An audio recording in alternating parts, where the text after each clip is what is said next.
नमस्कार। एक बार फिर से आप सभी का बहुत बहुत स्वागत है परीक्षा वर्ल्ड के इस यूट्यूब चैनल में। दोस्तों, आरआरबी एनटीपीसी 2024 की परीक्षा के लिए प्रीवियस ईयर क्वेश्चंस की जो सीरीज चला रहे हैं हम, उसका भाग 4 यहाँ पे हम कंप्लीट करने वाले हैं। अभी तक प्रीवियस और क्वेश्चंस के 3 वीडियो आप तक पहुँचा दिए गए हैं। अगर आपने पिछले तीनों वीडियो PYQs के नहीं देखे हैं तो उनको आप जाकर ज़रूर देख लीजिएगा। यह हमारा चौथा वीडियो है। आइए वीडियो को स्टार्ट करते हैं और देख लेते हैं कि इस वीडियो में कौन कौन से बेहतरीन प्रीवियस ईयर के प्रश्नों को सम्मिलित किया गया है। तो आइए वीडियो को शुरू करते हैं। पहला प्रश्न आपके स्क्रीन पर है और 2011 की जनगणना के अनुसार भारत का सर्वाधिक साक्षर राज्य कौन सा है। बेहतरीन प्रश्न है। यहाँ पे 2011 की जनगणना की बात हो रही है कि 2011 की जनगणना के अनुसार भारत का सर्वाधिक साक्षर राज्य कौन सा है। तो राइट आंसर क्या हो जाएगा आपका? केरल, यानी कि ऑप्शन आपका सी यहाँ पे बिल्कुल सही हो जाएगा। मैं आपको बता दे रहा हूँ। और यहाँ पे साक्षरता के बारे में बात हो रही है, लिटरेसी के बारे में यहाँ पे बात हो रही है। तो सबसे पहले हम बात करेंगे स्टेट की, उसके बाद हम बात करेंगे यूटीज़ की, यानी कि यूनियन टेरिटरी की, दोनों के बारे में बात करेंगे। तो स्टेट में सबसे अधिक साक्षर राज्य आपका हो जाएगा केरल हो जाएगा।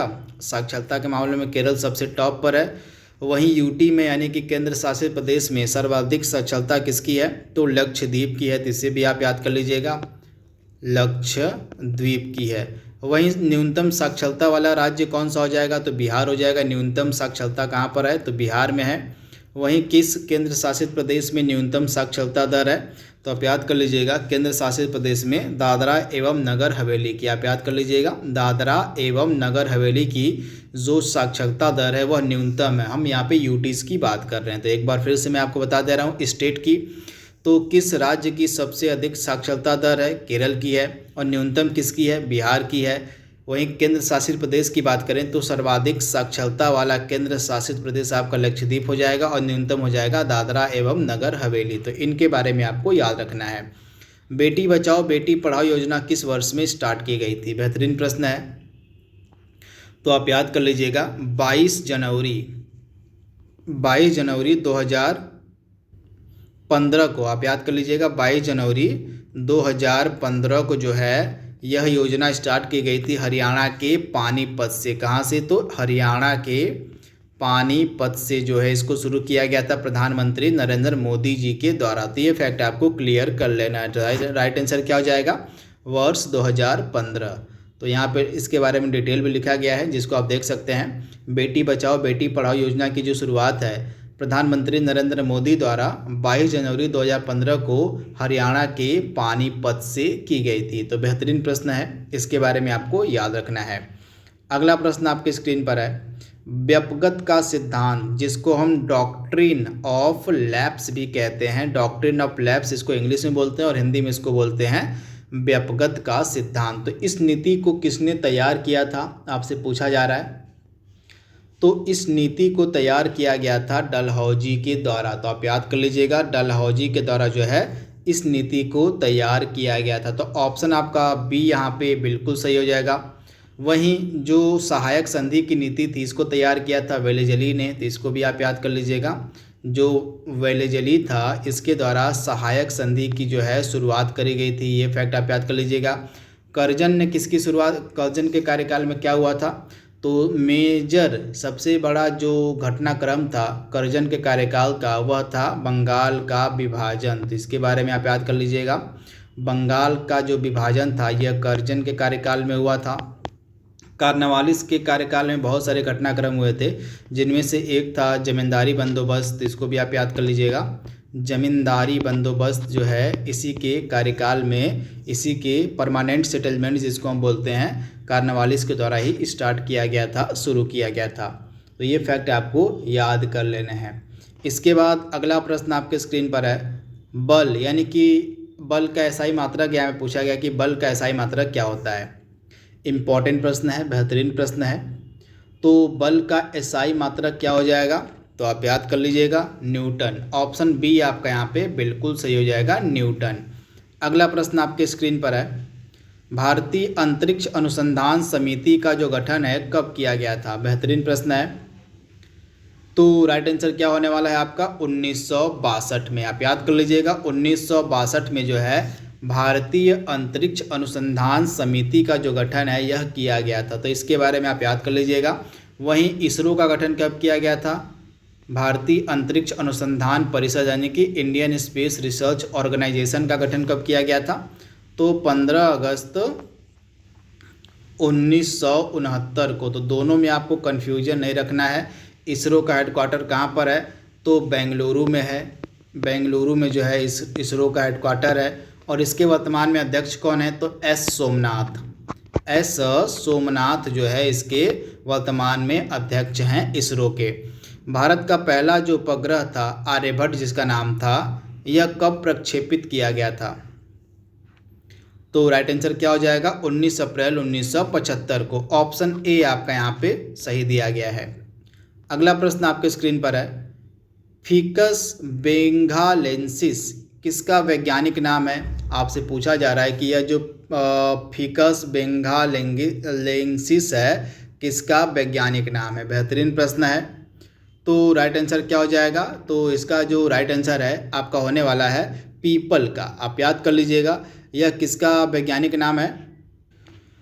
सॉरी, यहाँ पे बरगद होगा, इसका पीपल नहीं होगा। बरगद के पेड़ का यह वैज्ञानिक नाम है। तो अभी आप याद कर लीजिएगा बरगद का जो पेड़ होता है उसका जो वैज्ञानिक नाम है सॉरी यहाँ पे वनस्पतिक नाम होगा, वही वैज्ञानिक नाम या वनस्पतिक नाम। तो इसका जो वनस्पतिक नाम है वह फिकस बेंगालेंसिस होता है। तो आप याद कर लीजिएगा इसका जो वानस्पतिक नाम है क्या हो जाएगा? तो इसका जो वानस्पतिक नाम है यह हो जाएगा फिकस बेंगालेंसिस। तो ये फैक्ट आपको याद कर लेना है। ऑप्शन आपका सी यहाँ पे बिल्कुल सही हो जाएगा। बरगद का यह वानस्पतिक नाम है।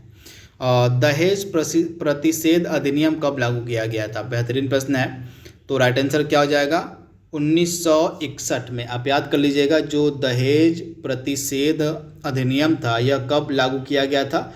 तो 1961 में। राइट आंसर हो जाएगा ऑप्शन सी।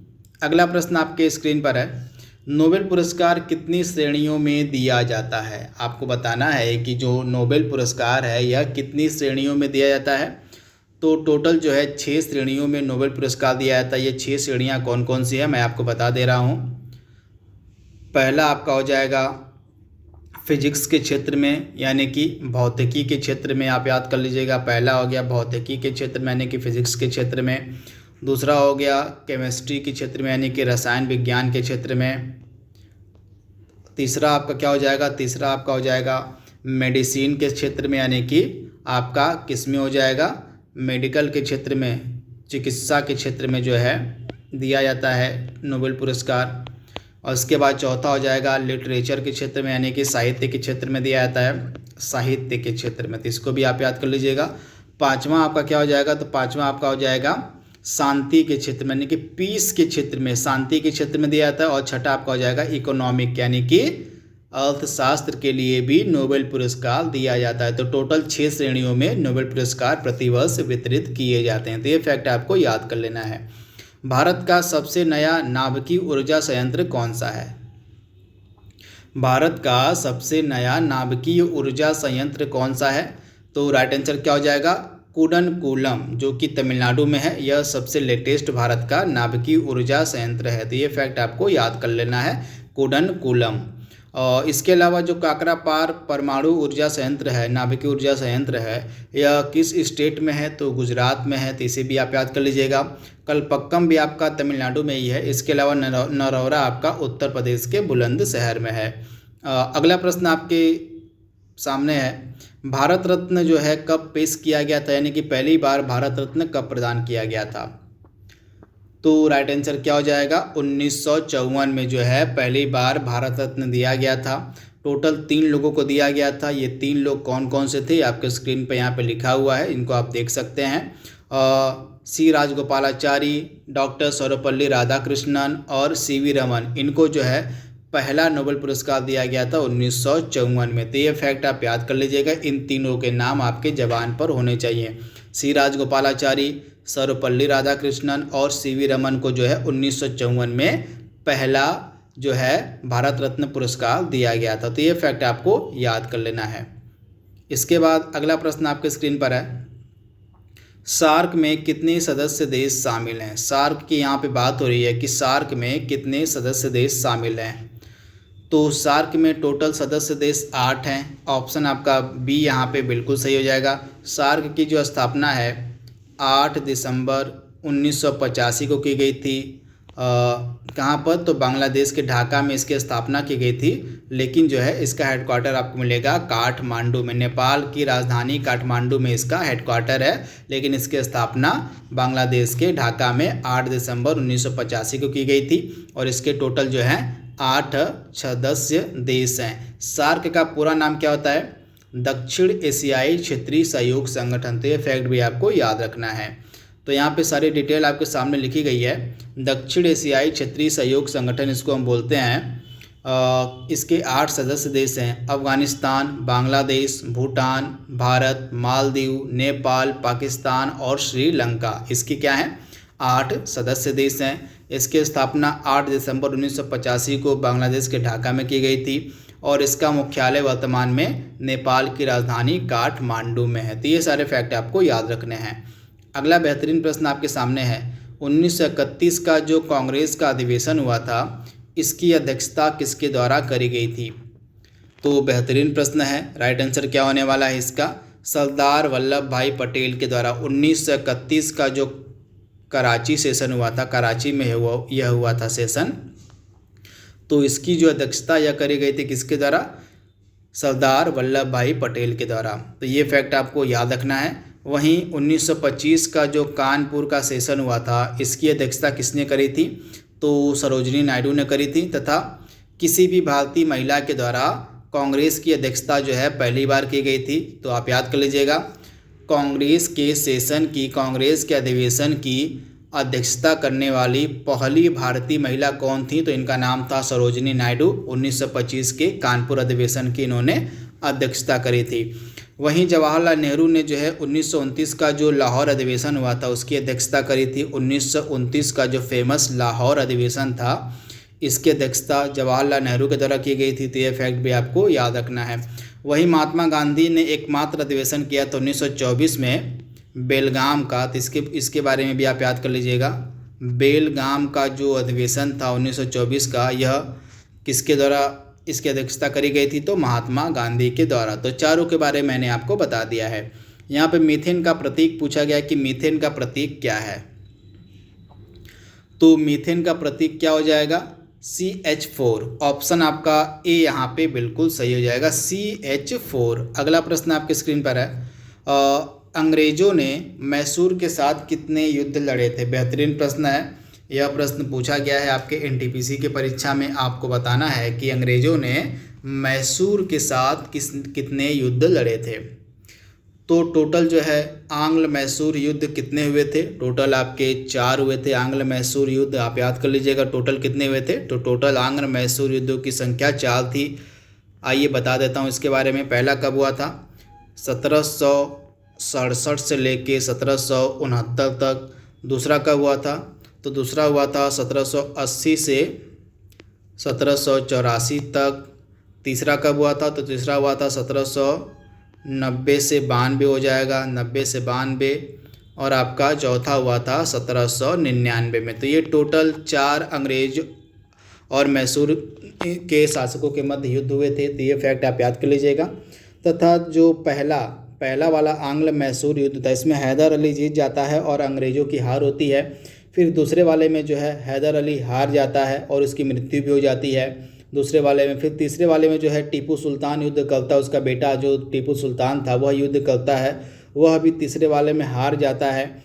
और लास्ट में का जो युद्ध होता है चौथा वाला 1799 का, इसके बाद टीपू सुल्तान की मृत्यु भी हो जाती है। तो टोटल 4 जो युद्ध थे ये लड़े गए थे आंग्ल मैसूर युद्ध। इनकी डेट आप याद कर लीजिएगा। बाकी की जो हिस्ट्री की क्लास में आपको अलग से प्रोवाइड कराऊंगा, उसमें इन सभी के बारे में हम डिटेल में बात कर लेंगे। इसके बाद अगला प्रश्न आपके स्क्रीन पर है। लक्षद्वीप समूह और अंडमान निकोबार द्वीप समूह के समुद्र तट सहित भारत के समुद्र तट की कुल लंबाई यहाँ पे पूछी गई है कितनी है? तो आप याद कर लीजिएगा 7517 किलोमीटर जो है कुल लंबाई है। तो ऑप्शन डी आपका यहाँ पे बिल्कुल सही हो जाएगा। अगला प्रश्न आपके स्क्रीन पर है। साइमन कमीशन भारत कब आया था? चलिए एक प्रश्न मैं आपसे पूछ रहा हूँ, आपकी तैयारी कैसे है पता चल जाएगा। तो भारत का की कुल लंबाई बताइए, उत्तर से लेके नॉर्थ से लेके साउथ तक की कुल लंबाई बताइए भारत की कितनी है। और भारत की जो है कुल लंबाई पश्चिम से लेके पूर्व तक की लंबाई आपको बतानी है भारत की कितनी है। इनका जवाब आप कमेंट बॉक्स में ज़रूर दीजिएगा इस प्रश्न का। अगला प्रश्न आपके स्क्रीन पर है, साइमन कमीशन भारत कब आया था? बेहतरीन प्रश्न है, एग्जाम ओरिएंटेड प्रश्न है। आपको बताना है कि जो साइमन कमीशन था यह भारत कब आया था। तो राइट आंसर क्या हो जाएगा? 1928 में। ये फैक्ट आपको याद कर लेना, 1928 में जो है साइमन कमीशन भारत आया था और इसका जो है भारतीयों के द्वारा काफ़ी बड़ी मात्रा में विरोध किया गया था। तो आप याद कर लीजिएगा। डेट आपको मैं बता दे रहा हूँ, 3 फरवरी 1928 को जो साइमन कमीशन था यह बम्बई पहुंचा और बम्बई में जो है इसका बहुत बड़ी मात्रा में भारतीय लोगों के द्वारा विरोध किया गया था। तो ये फैक्ट आप याद कर लीजिएगा। बेहतरीन प्रश्न है, यहाँ से प्रश्न आपके एग्जाम में ज़रूर पूछा जाएगा। अब साइमन कमीशन का विरोध क्यों किया जा रहा था? क्योंकि इसमें एक भी भारतीय सदस्य नहीं था, जिस कारण से इसको जो है व्हाइट मैन कमीशन भी हम कहते हैं, जिस कारण से भारतीयों ने इसका विरोध भी किया। तो ये चीज़ आप याद कर लीजिएगा। मानव शरीर में कौन सा अंग है जो पित्त रस का उत्पादन करता है? जो बाइल जूस होता है, पित्त रस को हम बाइल जूस भी बोलते हैं, बाइल जूस। तो इसका उत्पादन कौन सा अंग करता है? तो आप याद कर लीजिएगा, लीवर, यानी कि यकृत के द्वारा इसका उत्पादन होता है। तो ऑप्शन आपका डी यहाँ पे बिल्कुल सही हो जाएगा, लीवर। अगला प्रश्न आपके स्क्रीन पर है, राजा रवि वर्मा क्यों फेमस थे, क्यों प्रसिद्ध थे? आपको बताना है। तो अपनी चित्रकारी के लिए आप याद कर लीजिएगा, राजा रवि वर्मा जो है अपनी चित्रकारी के लिए फेमस थे। इनकी एक बहुत ही फेमस पेंटिंग है जिनका नाम आप याद कर लीजिएगा, इंदु लेखा जो है इनकी एक बहुत ही फेमस पेंटिंग है जो एग्जाम में पूछी भी जाती है, तो इसको आप याद कर लीजिएगा। अकबर जो है सम्राट कब बनता है? अकबर के बारे में यहाँ पे बात हो रही है कि जो अकबर था यह सम्राट कब बनता है। बेहतरीन प्रश्न है, तो आपको बताना है अकबर के बारे में। तो आप याद कर लीजिएगा 1556 में जो है अकबर सम्राट बनता है। तो ऑप्शन आपका सी यहाँ पे बिल्कुल सही है। तथा यह 1556 से लेके 1605 तक मुग़ल शासक रहता है। तो ये चीज़ भी आप याद कर लीजिएगा, 1556 से लेके 1605 ईस्वी तक यह मुग़ल सम्राट रहता है, मुग़ल शासक रहता है। तथा इसका जो जन्म था 1542 में हुआ था, अकबर का जन्म 1542 में हुआ था। अगला प्रश्न आपके स्क्रीन पर है, प्रथम पंचवर्षीय योजना की यहाँ पे बात की जा रही है कि जो प्रथम पंचवर्षीय योजना है यह किस एरिया पर फोकस थी। इम्पॉर्टेंट है, बहुत बार मैंने इसके बारे में आपको बताया हुआ है। आइए फिर से इसके बारे में चर्चा कर लेते हैं। तो पहली पंचवर्षीय योजना का कार्यकाल सबसे पहले आप याद कर लीजिएगा 1951 से लेके 1956, और यह किस मॉडल पर आधारित थी? हेराल्ड डोमर मॉडल, तो इसको भी आप याद कर लीजिएगा, हेराल्ड डोमर मॉडल पर आधारित थी। और यह इसकी जो प्राथमिकता थी वह कृषि पर दी गई थी, कृषि को उच्च प्राथमिकता दी गई थी। किसको? तो कृषि को। तो इसके बारे में भी आप याद कर लीजिएगा। तो राइट आंसर क्या हो जाएगा? कृषि। तथा पहली पंचवर्षीय योजना के दौरान ही कुछ सिंचाई परियोजनाओं को भी स्टार्ट किया गया था, जैसे भाखड़ा नांगल बांध परियोजना, ब्यास परियोजना, दामोदर नदी घाटी परियोजना, ये सभी जो हैं प्रथम पंचवर्षीय योजना के दौरान ही स्टार्ट किए गए थे। तो ये फैक्ट आप याद कर लीजिएगा, इम्पॉर्टेंट है। तथा जो हमारी दूसरी पंचवर्षीय योजना थी वह भारी उद्योगों और खनिजों को उसमें प्राथमिकता दिया गया था। तो ये फैक्ट भी आप याद कर लीजिएगा। कंप्यूटर में डाटा को किस रूप में संग्रहित किया जाता है? बेहतरीन प्रश्न है। कंप्यूटर में डाटा को किस रूप में संग्रहित किया जाता है? तो राइट आंसर क्या हो जाएगा? बाइनरी। ऑप्शन ए आपका बिल्कुल सही है, बाइनरी में। अगला प्रश्न है, गोदावरी नदी का यहाँ पे उद्गम पूछा गया है कि जो गोदावरी रिवर है, गोदावरी नदी है, कहाँ से निकलती है? बेहतरीन प्रश्न है, एग्जाम ओरिएंटेड प्रश्न है। तो राइट आंसर क्या हो जाएगा? महाराष्ट्र के नासिक जिले के त्र्यंबकेश्वर से। आप याद कर लीजिएगा, महाराष्ट्र के नासिक जिले के त्र्यंबकेश्वर नामक स्थान से जो है यह गोदावरी नदी निकलती है। तो ये फैक्ट आप याद कर लीजिएगा। त्र्यंबकेश्वर नामक स्थान आपको महाराष्ट्र के नासिक डिस्ट्रिक्ट में देखने को मिलेगा। तो ये चीज़ आपको याद रखनी है। तथा यह प्रायद्वीपीय भारत की सबसे लंबी नदी है, तो इसे भी आप याद कर लीजिएगा। तथा इसको जो है गोदावरी को दक्षिण की गंगा भी कहा जाता है। हिंदुस्तान रिपब्लिकन एसोसिएशन की स्थापना कब की गई थी? HRA की यहाँ पे बात हो रही है। HRA यह एक संगठन था, इसकी जो स्थापना है कब की गई थी? तो कानपुर में 1924 में। ऑप्शन आपका बी यहाँ पे बिल्कुल सही हो जाएगा। कानपुर में इस एसोसिएशन के, इस संगठन की जो स्थापना है 1924 में की गई थी। 25वां प्रश्न आपके स्क्रीन पर है। भारत का पहला उच्च न्यायालय कहाँ पर स्थापित किया गया था? तो कलकत्ता में, यानी कि ऑप्शन आपका सी यहाँ पे बिल्कुल सही हो जाएगा, कलकत्ता। URL का पूरा नाम पूछा गया कि URL का पूरा नाम क्या होता है? तो राइट आंसर क्या हो जाएगा? यूनिफॉर्म रिसोर्स लोकेटर इसको बोलते हैं। URL का पूरा नाम क्या होता है? तो यूनिफॉर्म रिसोर्स लोकेटर। अगला प्रश्न आपके स्क्रीन पर है। गांधी सागर बांध कहाँ पर अवस्थित है? गांधी सागर बांध की यहाँ पे बात हो रही है कि जो गांधी सागर बांध है यह कहाँ पर है? तो MP में आपको देखने को मिलेगा गांधी सागर बांध, यानी कि ऑप्शन आपका बी यहाँ पे 100% सही हो जाएगा। तथा यह जो गांधी सागर बांध है यह किस नदी पर है मध्य प्रदेश में? तो चंबल रिवर पर। तो इसको भी आप याद कर लीजिएगा, यह जो है चंबल नदी पर बनाया गया है। भारतीय संविधान में पहला संशोधन कब किया गया था? तो जो पहला संशोधन था यह 1951 में किया गया था। ऑप्शन बी आपका बिल्कुल सही है। तथा इसी पहले संशोधन के तहत ही भारतीय संविधान में 9वीं अनुसूची को जोड़ा गया था। हमारे भारतीय संविधान की जो 9वीं अनुसूची थी इसको पहले संविधान संशोधन अधिनियम के तहत ही जोड़ा गया था। तो ये फैक्ट भी आप याद कर लीजिएगा। तो पहला संविधान संशोधन कब पारित किया गया था? 1951 में। अगला प्रश्न आपके स्क्रीन पर है। पोखरण परमाणु परीक्षण द्वितीय जो था इसका कोड नेम क्या था? तो दूसरा वाला जो पोखरण परमाणु परीक्षण किया गया था इसका कोड नेम था ऑपरेशन शक्ति। तो इसके बारे में आप याद कर लीजिएगा। और पहले का क्या नाम था? तो पहले का था स्माइलिंग बुद्धा। तो पहले वाला जो परमाणु परीक्षण किया गया था पोखरण में उसका नाम था स्माइलिंग बुद्धा और दूसरे वाले का नाम था ऑपरेशन शक्ति। तो ये फैक्ट आप याद कर लीजिएगा। सांची के स्तूप का निर्माण किसने करवाया था? बेहतरीन प्रश्न है। तो सांची के स्तूप का जो निर्माण है यह करवाया गया था सम्राट अशोक के द्वारा। और यह कहाँ पर है सांची का स्तूप? तो MP में, यानी कि मध्य प्रदेश में आपको देखने को मिलेगा। 31वां प्रश्न आपके सामने है। भारत का सबसे बड़ा बॉक्साइट उत्पादक राज्य की यहाँ पे बात की जा रही है कि कौन सा है?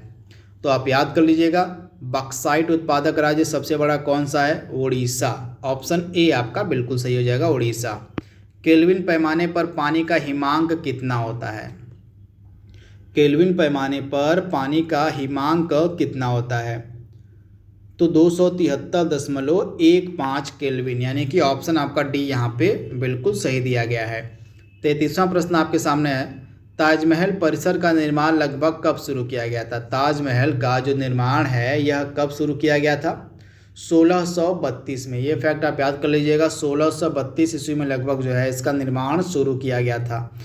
तो ऑप्शन बी आपका बिल्कुल सही हो जाएगा। और कोशिका की खोज किसके द्वारा करी गई थी? कोशिका की खोज किसके द्वारा करी गई थी? अभी मैंने इस टॉपिक से जुड़ा हुआ एक अलग से वीडियो अपलोड किया हुआ है। साइंस के प्लेलिस्ट में आपको वह वीडियो मिल जाएगा। कोशिका के बारे में संपूर्ण जानकारी उसमें आपको दी गई है, तो उसको आप एक बार ज़रूर देख लीजिएगा। तो कोशिका की खोज की गई थी रॉबर्ट हुक के द्वारा। ऑप्शन आपका ए यहाँ पे बिल्कुल सही दिया गया है। अगला प्रश्न है। कोलेरू झील किस भारतीय राज्य में अवस्थित है? यहाँ पे कोलेरू झील की बात हो रही है कि जो कोलेरू झील है यह किस राज्य में अवस्थित है? तो राइट आंसर क्या हो जाएगा? यह जो कोलेरू झील है आपको देखने को मिलेगी आंध्र प्रदेश राज्य में, यानी कि ऑप्शन आपका यहाँ पे क्या सही हो जाएगा? ऑप्शन आपका यहाँ पे सी बिल्कुल सही हो जाएगा। स्वामी एंड फ्रेंड्स किसका पहला उपन्यास था? बेहतरीन प्रश्न है। स्वामी एंड फ्रेंड्स किसका पहला उपन्यास था? तो आप याद कर लीजिएगा, यह जो उपन्यास था यह R.K. नारायणन का था। R.K. नारायण, यानी कि ऑप्शन आपका यहाँ पे ए बिल्कुल सही हो जाएगा। अगला प्रश्न आपके स्क्रीन पर है 37वां, गदर पार्टी के सह संस्थापक कौन थे? बेहतरीन प्रश्न है, तो आप याद कर लीजिएगा। गदर पार्टी के सह संस्थापक थे लाला हरदयाल। इंपॉर्टेंट है, ऑप्शन बी आपका बिल्कुल सही है। अमेरिका के सैन फ्रांसिस्को में इस पार्टी की स्थापना की गई थी 1913 ईस्वी में।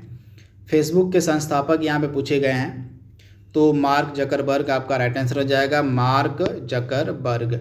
अमेजन के संस्थापक हो जाएंगे एलन मस्क, तो सॉरी जेफ बेजोस, यहाँ पे जेफ बेजोस है, यहाँ पे नाम इनका गलत दिया गया है, तो अमेजन के संस्थापक जेफ बेजोस हो जाएंगे। और टेस्ला जो कंपनी है, टेस्ला, इसके संस्थापक कौन है? तो टेस्ला कंपनी के संस्थापक हो जाएंगे आपके एलन मस्क। इसके अलावा वर्तमान में ये ट्विटर के मालिक भी हैं, वर्तमान में एलन मस्क जो है ट्विटर के मालिक भी है। इसके अलावा स्पेस एक्स जो कंपनी है इसके भी फाउंडर हैं एलन मस्क, तो इनके बारे में आप याद कर लीजिएगा। माइक्रोसॉफ्ट के संस्थापक हैं बिल गेट्स, तो ये फैक्ट आपको याद रखना है। अगला प्रश्न है, भारतीय राष्ट्रीय कांग्रेस का पहला अधिवेशन कब आयोजित किया गया था? तो दिसंबर 1885 में जो है भारतीय राष्ट्रीय कांग्रेस का पहला अधिवेशन हुआ था, और इसकी जो अध्यक्षता है व्योमेश चंद्र बनर्जी के द्वारा की गई थी, तो ये फैक्ट भी आपको याद रखना है। व्योमेश चंद्र बनर्जी के द्वारा इसकी अध्यक्षता करी गई थी। दिसंबर 1885 में पहला अधिवेशन हुआ था। सेवा क्षेत्र किसी भी अर्थव्यवस्था के किस एरिया के अंतर्गत आता है? सेवा क्षेत्र की यहाँ पे बात हो रही है, सर्विस सेक्टर की यहाँ पे बात हो रही है। तो जो आपका सर्विस सेक्टर होता है यह आपका तृतीयक क्षेत्र के अंतर्गत आता है। आप याद कर लीजिएगा, जितने भी सर्विस वाले एरिया होते हैं, जो सर्विस क्षेत्र होता है यह तृतीयक क्षेत्र के अंतर्गत आता है। तो ऑप्शन आपका सी यहाँ पे बिल्कुल सही हो जाएगा, तृतीयक क्षेत्र के अंतर्गत। तो सेवा क्षेत्र में आपका क्या क्या आ जाएगा? सेवा क्षेत्र में आपका हो जाएगा बैंकिंग हो गया, बीमा सुविधा हो गई, चिकित्सा की सुविधा यानी कि मेडिकल की जो सुविधा होती है, शिक्षा हो गया यानी कि एजुकेशन हो गई, टूरिज्म यानी कि पर्यटन हो गया, कम्युनिकेशन यानी कि संचार हो गया। ये सभी जो सुविधाएं होती हैं ये सेवाओं के अंतर्गत आती हैं, और जो सेवाओं का एरिया है यह अर्थव्यवस्था के तृतीयक क्षेत्र के अंतर्गत आता है, तो आप याद कर लीजिएगा। वहीं अर्थव्यवस्था के प्राथमिक क्षेत्र में किसको हम रखते हैं? जो कच्चे माल होते हैं, कच्चे माल जो भी होते हैं इनको हम, जैसे कृषि का कार्य हो गया, उत्खनन का कार्य हो गया, पशुपालन हो गया, मछली पालन हो गया, तो ये यानी कि कृषि और उससे संबंधित जो गतिविधियां होती हैं उनको हम प्राथमिक क्षेत्र के अंतर्गत रखते हैं। इसके अलावा उत्पादन यानी कि उद्योगों से संबंधित जो गतिविधियां होती हैं, जैसे आपका लौह इस्पात उद्योग हो गया, वाहन उद्योग हो गया, वस्त्र उद्योग हो गया, यानी कि जितने भी आपके उद्योगों से संबंधित इन जो क्रियाकलाप होते हैं उनको जो है द्वितीयक क्षेत्र के अंतर्गत रखा जाता है। इनको जो है हम विनिर्माण क्षेत्र भी कहते हैं। इसके अंतर्गत यानी कि द्वितीयक क्षेत्र के अंतर्गत जो है मैन्युफैक्चरिंग का कार्य होता है, यानी कि विनिर्माण का कार्य होता है। तो ये फैक्ट आपको याद रखना है। तो प्राथमिक क्षेत्र में आपका क्या हो जाएगा, एक बार फिर से मैं बता दे रहा हूँ। प्राथमिक क्षेत्र में कृषि और उससे संबंध गतिविधियाँ आती हैं। द्वितीयक क्षेत्र में सभी उद्योग आते हैं जिनमें जो है विनिर्माण का कार्य होता है, जिनमें जो है मैन्युफैक्चरिंग यानी कि विनिर्माण का कार्य होता है। और तृतीयक क्षेत्र में सेवाओं का क्षेत्र आता है, जैसे सर्विस सेक्टर आपका, जैसे बीमा, चिकित्सा, एजुकेशन हो गया, ये सभी एरिया जो है आपके तृतीयक क्षेत्र के अंतर्गत आते हैं। ये फैक्ट आपको याद रखना है। तो इस प्रकार से टोटल प्रीवियस ईयर के 40 प्रश्नों को हमने कंप्लीट कर लिया है। आई होप यह वीडियो आपको लाभ पहुंचाएगा आपके एनटीपीसी की परीक्षा में। तो तब तक के लिए thanks for watching, thank you.